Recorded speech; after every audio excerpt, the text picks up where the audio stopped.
Hello friends, good morning. Okay, આજે નવા લેક્ચરમાં તમારું સૌનું સ્વાગત છે. પહેલા તો એક વાત જણાવી દઈએ કે કાલના લેક્ચરમાં ઘણા બધા લોકોને પ્રોબ્લેમ પડ્યો ભાઈ કે ભાઈ ફોન્ટ નાના છે, કોઈ કે ભાઈ રાઇટિંગમાં ખબર પડતી નથી, અમુક કે ભાઈ મજા ન આવી. તો આજે આપણે ફરીથી બોર્ડનો લેક્ચર, બોર્ડમાં ગ્રાફિક્સ બનાવીને ભણીએ. તો આજે એ ટોપિક થોડુંક રિવાઇઝ કરી લે, કારણ કે કાલે થોડુંક ન સમજાય એવું હતું. તો એ જ ટોપિકથી આપણે આગળ વધીએ. ટોપિકનું નામ છે વિવર્તન. તો પેલા વિવર્તન એટલે શું એ સમજીએ કે ભાઈ વિવર્તનનો અર્થ થાય કોઈ પ્રકાશના તરંગોની મર્યાદિત ભાગથી નિપજતી અસર. કોઈ એક ઉદ્ગમ છે ભાઈ, એમાંથી તરંગ અગ્ર નીકળે છે. ધારો કે આ સ્ક્રીન છે, પડદો છે, તો આ પડદાના આ મધ્ય બિંદુ છે જેને આપણે C વડે દર્શાવીએ. અહીંયા એક સ્લીટ રાખેલી છે, એક ખાંચો રાખેલો છે. તો આ જે સ્લીટ છે, આ સ્લીટ પરના બે બિંદુ છે, નામ આપી દઈએ આપણે L અને આને નામ આપી દઈએ N. આ L N જે છે, ટોપિકનું નામ તમે જાણો છો, વિવર્તન. તો વિવર્તન એટલે પ્રકાશના તરંગોની મર્યાદિત ભાગથી નિપજતી અસર. પ્રકાશના તરંગોના મર્યાદિત ભાગથી નિપજતી અસર એટલે વિવર્તન. તો આ જે સ્લીટ છે, એ સ્લીટની પહોળાઈને આપણે Ln = સ્મોલ a, જે સ્લીટની પહોળાઈ છે. અહીંયા જે તરંગઅગ્ર આવે છે એ ધારો કે દૂરથી આવતા તરંગઅગ્રો છે, એટલે કે સમતલ તરંગઅગ્ર છે. તો આ તરંગઅગ્ર જ્યારે સ્લીટ પર સંપાત થશે તો બે તરંગઅગ્ર વચ્ચેના અંતરને આપણે લેમ્ડા કહીશું. જ્યારે આ તરંગઅગ્ર સમયની સાથે માધ્યમમાં આગળ વધે તો આ સ્લીટ અહીંયાથી આવી, અહીંયાથી અહીં આવે છે, ધીમે ધીમે આ સ્લીટ આ તરંગઅગ્ર સ્લીટ પર સંપાત થાય છે. તો હાઇગેન્સના સિદ્ધાંત મુજબ આ સ્લીટ પરનો દરેક બિંદુ એક ગૌણ ઉદ્ગમ તરીકે વર્તશે. એટલે કે આ સ્લીટ પર જ્યારે આ તરંગઅગ્ર આપાત થશે તો આ તરંગઅગ્ર પરનું બિંદુ, ધારો કે આ L છે, અહીંયા M છે અને આ N છે. તો આ તરંગઅગ્ર પરના દરેક બિંદુ, એમાંથી આપણે મૂળભૂત રીતે 3 બિંદુ લીધા છે. તો આ 3 બિંદુ એ હાઇગેન્સના સિદ્ધાંત મુજબ ગૌણ તરંગોનું ઉત્સર્જન કરશે. કેવા તરંગો? ગૌણ. તો આ તરંગઅગ્ર બધી જ દિશામાં, આ દિશામાં, આ દિશામાં, આવી રીતે માધ્યમમાં પ્રસરણ કરશે. હવે જો આ તરંગ અગ્રને પડદા પર ઝીલવા હોય તો જે બિંદુ પાસે તમારે ઝીલવા હોય તો માધ્યમમાં એ બિંદુ પાસે બહિર્ગોળ લેન્સ મૂકી દો. તો બહિર્ગોળ લેન્સ જો તમે માધ્યમમાં અહીંયા મૂકશો, ધારો કે આપણે અહીંયા મૂકેલો છે બહિર્ગોળ લેન્સ, તો આ બહિર્ગોળ લેન્સ પર આપાત કિરણો કોઈ નિશ્ચિત બિંદુ પર કેન્દ્રિત થશે. ધારો કે આ પેરેક્સિયલ કિરણો હોવાથી તો એ લેન્સના મુખ્ય કેન્દ્ર પર કેન્દ્રિત થશે. એટલે કે અહીંયાથી આ અંતર છે, આ C બિંદુ છે, એ લેન્સનું મુખ્ય કેન્દ્ર છે. એટલે આ મુખ્ય કેન્દ્ર પર જમા થશે. પણ અહીંયા તમે એ પણ જોઈ શકો કે આ સીધા માર્ગે આવે છે, એટલે L અહીંયા નામ આપી દઈ M અને અહીંયા નામ આપી દઈ N. આ દરેક બિંદુનું C થી થી અંતર એટલે કે ઓપ્ટિકલ પાથ સમાન રહેશે, એટલે એક સાથે ત્રણેય તરંગો સી પર સંપાત થશે. હવે સંપાત થવું એટલે તો ભાઈ વ્યતિકરણ, એટલે પડદા પર એક પ્રકાશિત ભાત ઉત્પન્ન કરશે, એટલે સી બિંદુ છે એ પ્રકાશિત બનશે. વળી પડદા પરનું મધ્ય બિંદુ હોવાથી તેને આપણે કહીશું મધ્યસ્થ અધિકતમ. મધ્યસ્થ અધિકતમ પાસે પથ તફાવત 0 હોય,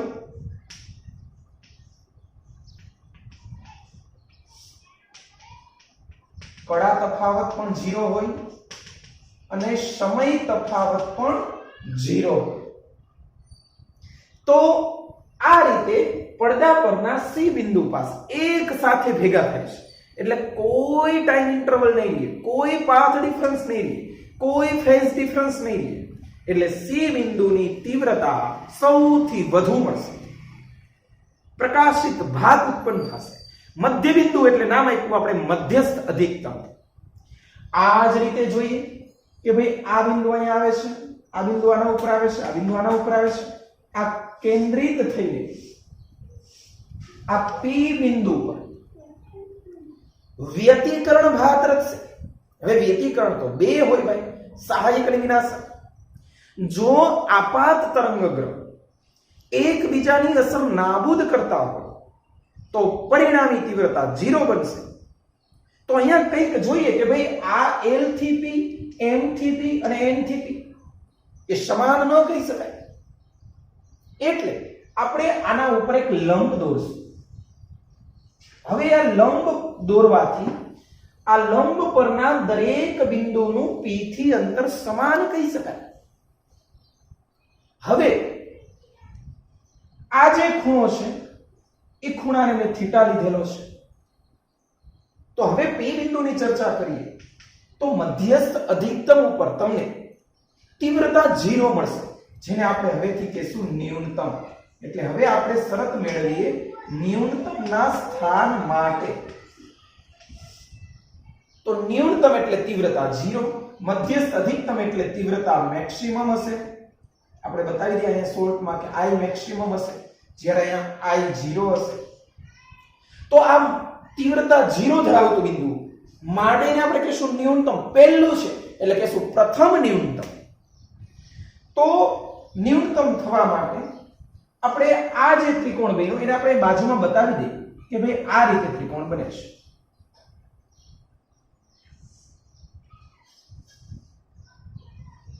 ભાઈ આ જે ત્રિકોણ છે આ કાટખૂણો છે, આના આપણે પ્રથમ બે બિંદુ લઈએ, એટલે કે L M, આ L આ M અને આને નામ આપી દઈએ આપણે M ડેશ, અને આ ખૂણો છે એ થીટા છે.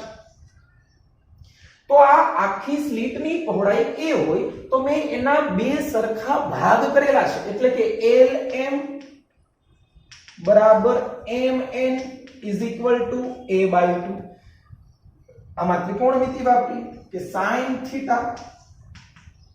is equal to સામેની બાજુ એટલે કે MM ડેશ ના છેદમાં કર્ણ એટલે કે LM, આથી MM dash is equal to LM sin θ.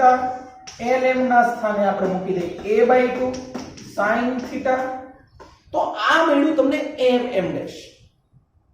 હવે પ્રશ્ન થાય કે MM ડેશ આ જ છે, આ બે વચ્ચેનો પથ તફાવત ધારો કે અપૂર્ણાંક લેમ્ડા હોય, એટલે કે પહેલું 0.5 લેમ્ડા વિચારીએ તો MM dash is equal to લેમ્ડા/2 મૂકી દઈએ તો એના બરાબર a/2 sin θ, by 2 cancel, therefore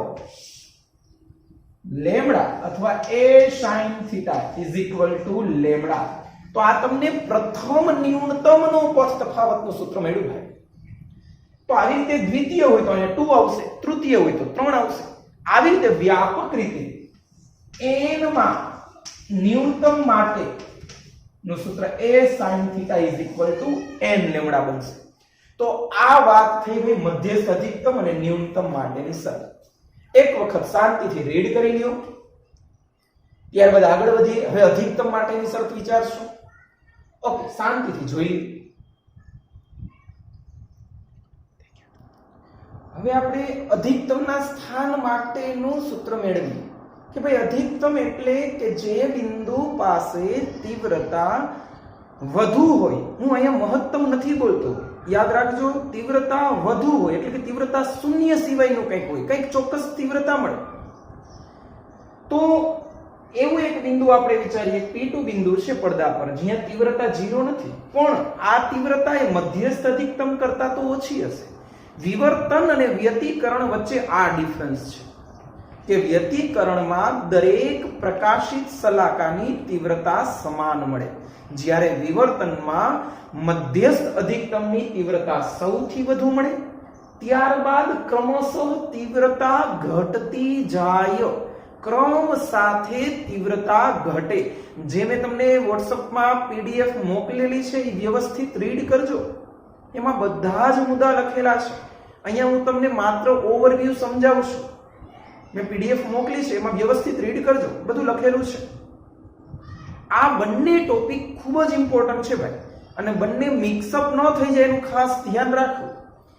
તો અહીંયા આપણે આ વખતે સ્લીટની પહોળાઈ એ જ લીધેલી છે, એ જ છે સ્લીટની પહોળાઈ. પણ ગયા વખતે આપણે બે ભાગ પાડ્યા હતા, a/2 a/2. આ વખતે આપણે ત્રણ ભાગ પાડી વિચારીએ કે a/3 a/3 a/3. મેં બિંદુના નામ આપ્યા L M1 M2 અને M. તો અહીંયા L M1 અને M1 M2 આ ચર્ચા આપણે આગળની સ્લાઇડમાં કરી કે જેમાં ન્યૂનતમ મળતું હતું. તો એના L M1 અને M1 M2 એ બંને એકબીજાની અસર નાબૂદ કરતું હોવાથી P1 બિંદુ પાસે તીવ્રતા 0 મળતી હતી. એક શૃંગ હતું તો બીજું એટલા જ કંપ વિસ્તારનું ઘટ હતું. એટલે સંપાતીકરણ એટલે કે વિવર્તન છે એ વ્યતિકરણની જ ઘટના છે. ફરીથી બોલું છું, વિવર્તનની અંદર વ્યતિકરણ સમાયેલું હોય જ ભાઈ.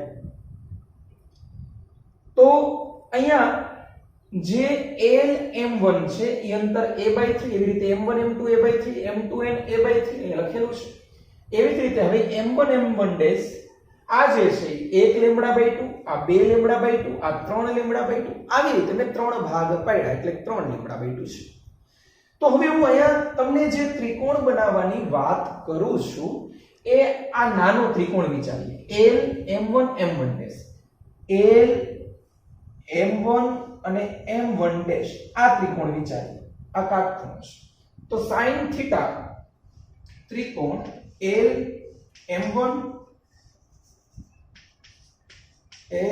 M1 અને M ડેશ માં sin theta is equal to M1 M1 dash is equal ના છેદમાં L M1.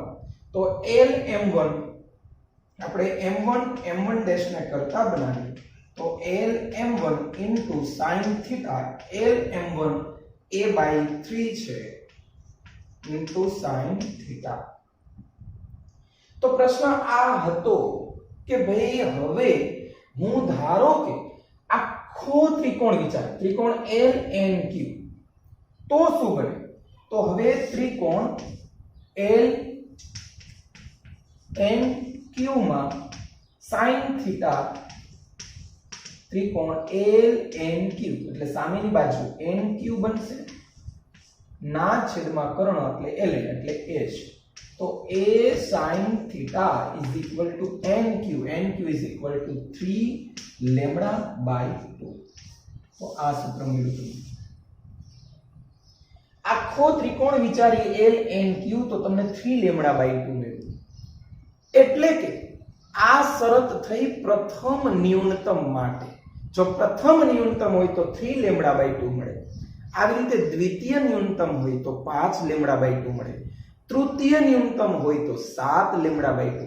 આનો અર્થ એવો થાય કે 1 λ/2 મળે છે ભાઈ. અધિકતમ જે છે એ તમને 1 λ/2 મળે. ન્યૂનતમ નહીં, સોરી હું ન્યૂનતમ બોલતો હતો. અધિકતમ ભાઈ, પ્રથમ અધિકતમ તો 3 λ/2, દ્વિતીય અધિકતમ 5 λ/2. તો અધિકતમ નું સૂત્ર બનશે કે અધિકતમના સ્થાન શોધવાનું સૂત્ર કે અધિકતમ માટે A sin theta is equal to 80 એટલે કે 2n + 1 લેમ્ડા બાય 2, જ્યાં n is equal to integer value. તમને એમ કે પ્રથમ અધિકતમ તો n ઇઝ ઇક્વલ ટુ 1 મૂકો, 2 * 2 = 3, 3 લેમ્ડા બાય 2. બીજું કીએ તો 5 લેમ્ડા બાય 2, ત્રીજું કીએ 7 લેમ્ડા બાય 2. આવી રીતે વ્યાપક સૂત્ર તમને અધિકતમ માટેનું મળ્યું, જે તમારે યાદ રાખવાનું છે. હવે ત્રણેયના હું સૂત્ર અહીં બોર્ડ ઉપર લખું છું, એની પહેલા તમે આ શાંતિથી રીડ કરી લ્યો, આકૃતિ બનાવજો પાકી બુકમાં, આ વ્યવસ્થિત શાંતિથી સમજજો. હવે અહીંયા એ પણ જોઈ શકાય કે ભાઈ તીવ્રતા મધ્યસ્થ અધિકતમની તીવ્રતા સૌથી વધુ છે, ત્યારબાદ પ્રથમ ન્યૂનતમ તીવ્રતા 0, જેટલા અંતરે ઉપર મળે છે એટલા અંતરે નીચે મળે છે. તો હવે તમને જો એમ પ્રશ્ન પૂછે કે ભાઈ આ અંતર જે છે એને હું x કહી દઉં કે ભાઈ પ્રથમ ન્યૂનતમ, તો જેટલા અંતરે ઉપર એટલા જ અંતરે નીચે, એટલે કે આ પણ x છે. તો કોઈ પૂછે કે ભાઈ મધ્યસ્થ અધિકતમની રેખીય પહોળાઈ કેટલી, મધ્યસ્થ અધિકતમની રેખીય પહોળાઈ એટલે કે આ, તો મધ્યસ્થ અધિકતમની રેખીય પહોળાઈ શોધવી હોય તો બે ન્યૂનતમ વચ્ચેનું અંતર શોધવું પડે. મેં લખ્યું છે ભાઈ x + x એટલે કે 2x. તો આ 2x જે મળ્યું એ થાય મધ્યસ્થ અધિકતમની રેખીય પહોળાઈ, જેને આપણે બીટા પણ કહીએ. તો બે ક્રમિક ન્યૂનતમ અથવા બે ક્રમિક અધિકતમ વચ્ચેના અંતરને કહેવાય રેખીય પહોળાઈ, અધિકતમની રેખીય પહોળાઈ અથવા ન્યૂનતમની. જો એમ કે ન્યૂનતમની રેખીય પહોળાઈ તો આ બે વચ્ચેનું અંતર લઈ લ્યો ભાઈ, આ બે વચ્ચેનું અંતર લઈ લ્યો તો તમને પ્રથમ અધિકતમની મળશે. એટલે પ્રથમ અધિકતમની શોધવી હોય તો પ્રથમ ન્યૂનતમ અને દ્વિતીય ન્યૂનતમ વચ્ચેનું અંતર આ યાદ રાખજો. પ્રથમ અધિકતમની પહોળાઈ શોધવી હોય તો પ્રથમ ન્યૂનતમ અને દ્વિતીય ન્યૂનતમ વચ્ચેનું અંતર, એટલે કે બે ક્રમિક ન્યૂનતમ વચ્ચેનું અંતર શોધશો તો તમને અધિકતમની પહોળાઈ મળશે. બે ક્રમિક અધિકતમ વચ્ચેનું અંતર શોધશો તો ન્યૂનતમની પહોળાઈ મળશે. પણ બંનેની પહોળાઈ સમાન હોય, જે આપણે સાબિત કરીએ કે ભાઈ જોઈએ એક આખું ગણતરી કરીએ શાંતિથી એક વખત. તો ભૈયા આગળ વધીએ, અધિકતમની પહોળાઈ શોધીએ કે ભાઈ અધિકતમ એટલે કે આ P1 અને P1' વચ્ચેનું અંતર એટલે કે આ અધિકતમ જે મધ્યસ્થ અધિકતમ છે એ અધિકતમની પહોળાઈ, પહેલા આપણે ખાલી અધિકતમની પહોળાઈ વિચારીએ. તો અધિકતમ છે એ ભાઈ બે ન્યૂનતમ વચ્ચે આવેલું હોય અને ન્યૂનતમ છે એ બે અધિકતમની વચ્ચે આવેલું હોય. તો આ રીતે આપણે કલ્પના કરીએ કે ભાઈ આ બે ન્યૂનતમ, પ્રથમ ન્યૂનતમની વચ્ચે જે આવેલું છે એ મધ્યસ્થ અધિકતમ, પછી પ્રથમ ન્યૂનતમ અને દ્વિતીય ન્યૂનતમ વચ્ચે આવેલું છે એ પ્રથમ અધિકતમ છે. અહીંયા આકૃતિ આ યાદ રાખશો એટલે કોઈ દિવસ નહીં ભૂલાય ભાઈ.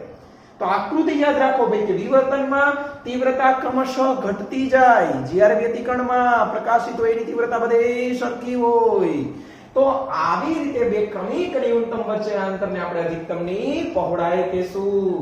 તો અધિકતમની પહોળાઈને આપણે બીટા કહેશું. બે ક્રમિક ન્યૂનતમ એટલે કે બીજું પહેલું, ત્રીજું બીજું, ચોથું ત્રીજું, આવી રીતે n+1 અને n મું. તો અગાઉ ન્યૂનતમનું સૂત્ર તમને ખબર છે ભાઈ કે lambda capital D upon small d. જો n+1 હોય તો n+1 મૂકવું, n હોય તો n મૂકવું, સાદુરૂપ આપો એટલે lambda capital D upon small d મળે. જે આપણે સારી રીતે આમાં બતાવેલું છે PDF માં કે બે અધિકતમની પહોળાઈ અથવા સલાહકારની પહોળાઈ બીટા એ ત્રણ બાબત ઉપર આધાર રાખે. આપાત પ્રકાશની તરંગલંબાઈના સમપ્રમાણમાં, ઉદ્ગમ અને પડદા વચ્ચેના અંતરના સમપ્રમાણમાં, જ્યારે સ્લિટની પહોળાઈના વ્યસ્ત પ્રમાણમાં. તો આના MCQ આપણે સોલ્વ કરશું ત્યારે ખબર પડશે કે લેમ્ડા અને d વધારો તો બીટા વધે, d ઘટાડો તો બીટા વધે. તો ન્યૂનતમ માટે આપણે હમણાં જ સૂત્ર મેળવ્યું કે a sin θ = n lambda. Theta ખૂબ નાનો હોય તો sin θ ના સ્થાને થીટા મૂકીએ, વ્યાપક રીતે θ n = n lambda by a. તો જો પ્રથમ ક્રમનું ન્યૂનતમ જોતું હોય તો n બરાબર 1, દ્વિતીય ક્રમનું જોતું હોય તો n બરાબર 2, તૃતીય ક્રમ જોતો હોય તો 3, n માં ક્રમનું જોતું હોય તો n. એટલે આપણે પ્રથમ ક્રમનું ન્યૂનતમ લેવા માટે n ના સ્થાને 1 મૂક્યું ભાઈ. θ1 = લેમ્ડા બાય a. એટલે આ મેળ્યું તમને ભાઈ, આટલો ખૂણો આ θ મેળો, θ1 મેળો તમને ભાઈ એ ભાઈ તમને ન્યૂનતમ મળશે. તો આટલું જેટલું ઉપર છે એટલું નીચે પણ છે, એટલે ડબલ થઈ જશે ભાઈ મધ્યસ્થ અધિકતમની કોણીય પહોળાઈ. એટલે 1 θ, બીજો θ એટલે 2 θ. 2 ના 2 θ ના સ્થાને મૂકેલું છે લેમ્ડા બાય a. એટલે 2 લેમ્ડા upon a એ કોણીય પહોળાઈ શોધવાનું સૂત્ર છે. આથી કહી શકાય કે કોણીય પહોળાઈ માત્ર ને માત્ર બે બાબત ઉપર આધાર રાખે ભાઈ, લેમ્ડાના સમપ્રમાણમાં, સ્લિટની પહોળાઈના વ્યસ્ત પ્રમાણમાં. તો આ વાત થઈ કોણીય પહોળાઈ. હવે આપણે રેખીય પહોળાઈની ચર્ચા કરીએ. તો હવે રેખીય પહોળાઈ સમજી ભાઈ, આ હતું કોણીય પહોળાઈનું સૂત્ર ભાઈ, યાદ રાખજો થીટા 2 થીટા એટલે કોણીય પહોળાઈનું સૂત્ર. હવે રેખીય પહોળાઈ મારે શોધવી છે એટલે મેં આખો ખૂણો વિચાર્યો, ઓલો થીટા હતો તો આખો ખૂણો 2 થીટા થાય. તો આ જે છે એ આપણા માટે અત્યારે બિંદુ છે, ઉદ્ગમ છે. તો અહીંયાથી એક ચાપ લગાવો જેને મેં નામ આપ્યું રેખીય પહોળાઈ, જેને આ વખતે બીટા 0 કીધું છું. તો આ બીટા 0 છે એ મધ્યસ્થ અધિકતમની રેખીય પહોળાઈ છે બાબા. તો બીટા 0 એટલે આપણા માટે ચાપ બનશે, આ છે ત્રિજ્યા બનશે ને આ છે ખૂણો. તો સામાન્ય સૂત્ર વાપરીએ કે ખૂણો ઇઝ ઇક્વલ ટુ ચાપના છેદમાં ત્રિજ્યા. ચાપને મારે ભાઈ કરતા બનાવવાની છે તો બીટા 0 મને મળે. બીટા 0 ને કરતા બનાવ્યું, d ગુણ્યા ખૂણો, ખૂણો એટલે 2 થીટા મૂક્યું, d એમનું 2 થીટા નું સૂત્ર અહીંયાથી ઉપાડીને મૂકી દીધું ભાઈ, 2 લેમ્ડા અપન સ્મોલ a. આથી રેખીય પહોળાઈ શોધવાનું સૂત્ર બન્યું 2 lambda capital d upon small a. કેની રેખીય પહોળાઈ ભાઈ? કોની રેખીય પહોળાઈ? તો કે મધ્યસ્થ અધિકતમની રેખીય પહોળાઈ શોધવાનું સૂત્ર. ખાસ યાદ રાખજો, મધ્યસ્થ અધિકતમની રેખીય પહોળાઈ શોધવાનું સૂત્ર છે. ઓકે, આ બંને સૂત્ર યાદ રાખજો. તો આજ માટે મિત્રો આટલું રાખીએ. કાલ ફરી પાછા નવા ટોપિક વિશે ભણશું. હવે આ જ રીતે કન્ટિન્યુ લેક્ચર ચાલશે. આજના લેક્ચરમાં જો તમને કંઈ ડાઉટ હોય તો કમેન્ટ બોક્સમાં અથવા વોટ્સઅપમાં મેસેજ કરીને મને જણાવો. કેવો લેક્ચર લાગ્યો એનો મને થોડોક રિસ્પોન્સ આપો તો મને ખ્યાલ આવે કે આગળના લેક્ચરમાં મારે કઈ રીતે ભણાવવું. તો તમે જ રિઝલ્ટ આપો અમને કે ભાઈ કયા લેક્ચરમાં તમને કેવી રીતે ભણવું, એમાં મને મજા આવશે તો અમને ખ્યાલ આવે. તો આજનો લેક્ચર કેવો લાગ્યો મને સજેશન આપજો. ઓકે, આજ માટે આટલું જ. Okay, bye bye, Tata.